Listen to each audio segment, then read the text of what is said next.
বর্তমান বাজারে ১ কেজি গরুর মাংস কিনতে গেলে একজন সাধারণ মানুষকে গুনতে হবে ৭০০ থেকে ৮০০ টাকা। এত দাম দিয়ে গরুর মাংস হরহামেশা কেনা হয় না মধ্যবিত্ত বা নিম্ন মধ্যবিত্তদের।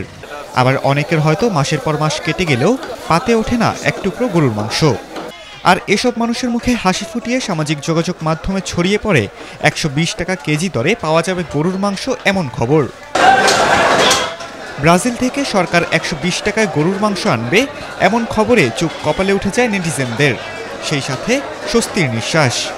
এতদিন মানুষ যেখানে গরুর মাংসের বিকল্প খুঁজতে ব্রয়লার মুরগি বেছে নিয়েছিল, তারাই এখন দেখতে পেল এক আশার আলো।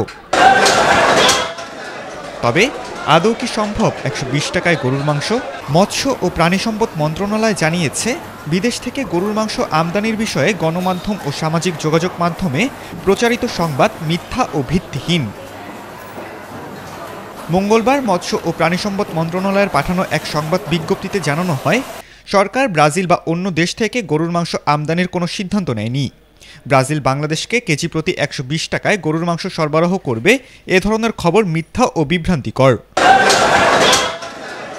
বিজ্ঞপ্তিতে বলা হয়, বাংলাদেশ বর্তমানে মাংস উৎপাদনে স্বয়ংসম্পূর্ণ।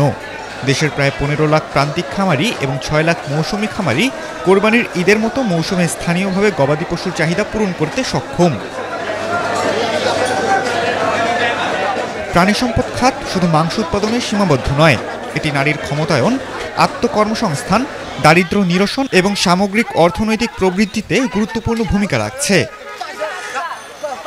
বিজ্ঞপ্তিতে আরও বলা হয়, দেশে এখনও আন্তর্জাতিক মানসম্পন্ন হিমায়িত মাংস সংরক্ষণ ও পরিবহন অবকাঠামো পুরোপুরি গড়ে ওঠেনি। ফলে বিদেশ থেকে মাংস আমদানির ক্ষেত্রে কোল্ড চেনের দুর্বলতার কারণে মান নিয়ন্ত্রণ ও জনস্বাস্থ্য ঝুঁকিতে পড়তে পারে। একই সঙ্গে বিদেশি মাংসের মাধ্যমে খুরা রোগ, ল্যাম্পি স্কিন ডিজিজ, এভিয়ান ইনফ্লুয়েঞ্জার মতো রোগ জীবাণুর অনুপ্রবেশের আশঙ্কাও রয়েছে।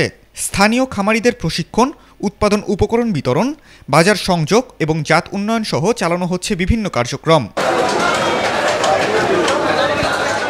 খালিদুল ইসলাম তানভীর, এটিএন বাংলা।